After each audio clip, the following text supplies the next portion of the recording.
চইলা গেছো, ভালোই হইছে। থাইকা গেলে হয়তো তোমার ওই বাড়াবাড়ি রকমের মায়া আমার একদিন নিঃশেষ কইরা দিত।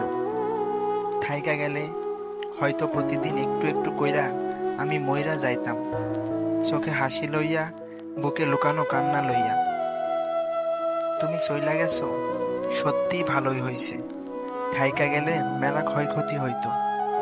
ঘন্টায় ঘন্টায় ফোন কইরা কই আছো, কি করতাছো, এসব প্রশ্ন শুইনা আমার নিঃশ্বাস রুদ্ধ হইয়া যাইত।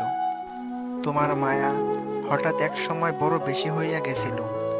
একটা সময় ছিল যে মায়া শান্তি দিত, আর সেই মায়াই হইয়া উঠছিল আমার অভ্যাস। তোমার খোঁজ, তোমার মমতা একটা নীরব অভয় ছিল, যেটা হয়তো দুনিয়ার সব ঝড় থামায় রাখতে পারত।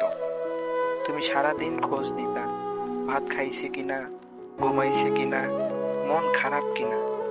তুমি জানার আগ্রহ রাখতা, কিন্তু আমি বুঝি নাই এই মায়ার পিছনে তুমি নিজের কষ্ট লুকাইতাছিলা।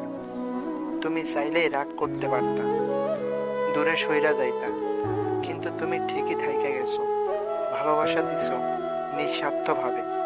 আর আমি শুধু বুঝতে দেরি করছি। এখন যখন তুমি নাই, রাইতে ফোন বাজে না, ঘুম আইতাছে না এই অজুহাতে, আর যখন ঘুম ভাঙাইতে আসো না, এখন অন্তত একটা জিনিস বুঝি, সব ভালোবাসা টিকে না,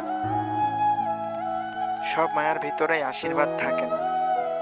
তুমি ভালো থাইকো, আমিও ভালো থাকার অভিনয় করব।